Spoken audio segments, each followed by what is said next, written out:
On the program today, Dinesh D'Souza. Are we up and running here? Is Dinesh, 1 second? One segment. One segment? We can't get this all in one segment. We should have been on time. I'm just kidding. All right, so Dinesh D'Souza. Dinesh. We can't get this in one segment. We got a lot to do. Dinesh. You know what?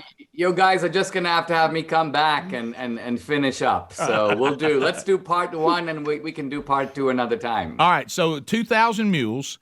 It's going to be available coming out next week at a limited release starting on May 2nd and Wednesday, May 4th, and then we got a virtual premiere that'll be coming on May 7th, and also it'll be available for digital download on May 7th. But let's talk about, because Dinesh, we have all been suspect of this election, but nobody has been able to get a case heard. And then every time it was brought up, I remember Sidney Powell. It was like, hey, we're going to release the Kraken, and it just never happened. There was no prosecutable evidence. So I think is the term. So tell me about the documentary. Why did this? If it's so blatant, which I think we all go, how did this happen?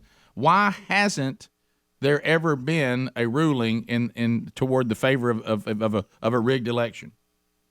Well, I would say the short answer is because the evidence that has been uncovered that is in this movie has never been seen in public before. We're not talking about the old accusations. Okay. Sidney Powell, for example, talked about a lot of affidavits that she had collected about fraud. And, for a third party, the affidavit is like, well, it depends on the reliability of who that guy is and what he says and whether you believe him or not. Now, I want to emphasize that kind of a good way to approach our movie, 2,000 Mules, is kind of forget everything you know about voter fraud. Okay. Forget what you think you know. Don't worry about anomalies like how is it that Trump won the bellwether counties but never won the election? Because anomalies are interesting, but even though they're odd, they could have some explanation. So anomalies don't amount to proof. And I think this is really part of the reason, not the whole reason, that these courts went, well, A, we don't really see it, and B, even if you can show me some fraud, was there enough fraud to tip the election? Right. So in the movie, we answer those questions. And we say, A, there was enough fraud to tip the election, and B, we are in a position to prove it to you beyond a reasonable doubt. And even better than proving it to you in a kind of intellectual sense, we're about to show it to you. You can see the criminals in the act. That's those are high charges. I mean, yeah. Let me ask you this: is it just possible that in 2016 that Trump won a fairly close election in a lot of fronts, and he lost a fairly close election in 2020 because of a lot of moms in suburbia who just didn't like mean tweets? Is that possible? Of course it's possible. In fact, this is the reason I haven't said one word about election fraud in over a year. Trump could have made inroads in the Black and Hispanic community. He could have increased his share of the working class vote, but he could have alienated more suburbanites. And so, it's that old saying, you pick up some on the turn, but or at least the ones you lose on the turn, you pick up on the straightaway. Right. It's quite possible that Trump could have lost. The other thing is, let's remember that COVID wrecked the positive indices of the Trump economy. So I'm not one of these people who insists that Trump, sort of by some intuition must have won. No, it's a factual matter whether he did win or he didn't win. And I think that's the approach that characterizes this movie. It's measured, it's skeptical, there's no shouting, it entertains rival explanations, it presents evidence, and then it does the math. It says, okay, well, we have this much fraud in Michigan, but would it have been enough to tip the state of Michigan? Let's take a look. So it's eye-opening for people to watch this because it's at a completely different level than anything you've seen before. And that's going to be your approach. Here's all the information, here's everything we have, and it's going to be comprehensive. A comprehensive look at this. Now, let me ask you this on what you've discovered, and we certainly don't have time to unpack everything that's in the movie. That's why we need the movie. But what has anything been done, Dinesh? And I think this is the concern, that these same things couldn't just happen again at the midterms, and they couldn't just happen again at the next presidential election. What we describe in the movie is being partially addressed by some of these voter integrity laws. So voter integrity laws that strengthen voter ID, they strengthen signature matching requirements, they outlaw private money from people like Zuckerberg being used to infiltrate election offices or pay for these mail-in drop boxes. All of that, I think, is a positive development. There are some other crucial things that also need to happen, and those are spelled out. They're kind of obvious in the movie. I mean, you'll see video of mules in the middle of the night, 1 a.m., 2 a.m., 3 a.m. These are guys in hoodies.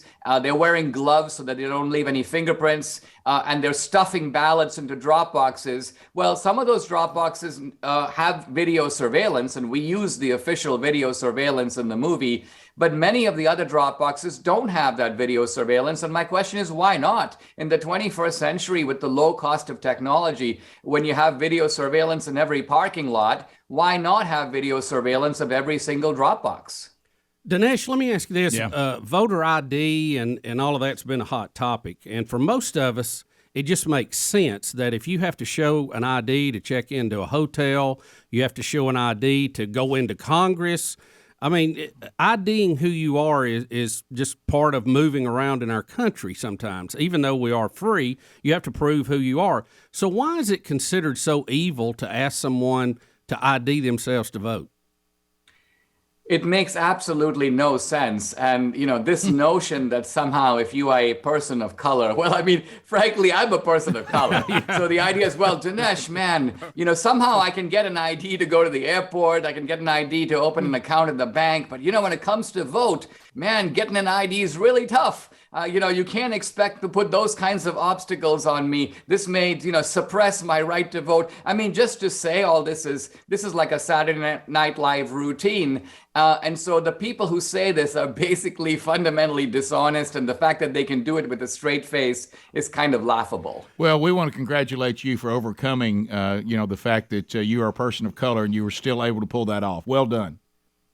This has been a difficult. This is why I had to go to an Ivy League school. Dinesh, let me ask you this: is this movie going to make some people in high places mad? Are they going to come looking for you again with the handcuffs? Are they after you again after this one?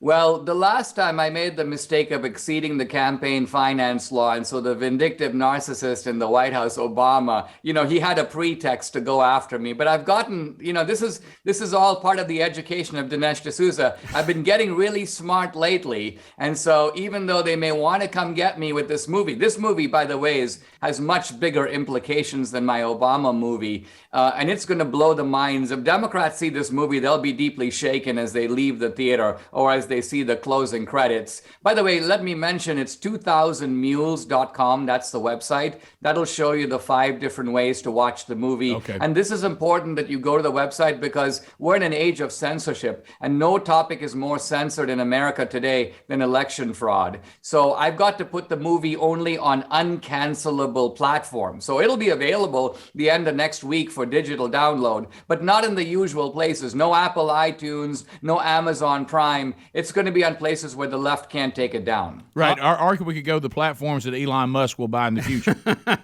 How did you feel about the Twitter buy? Give us your input on it real quick.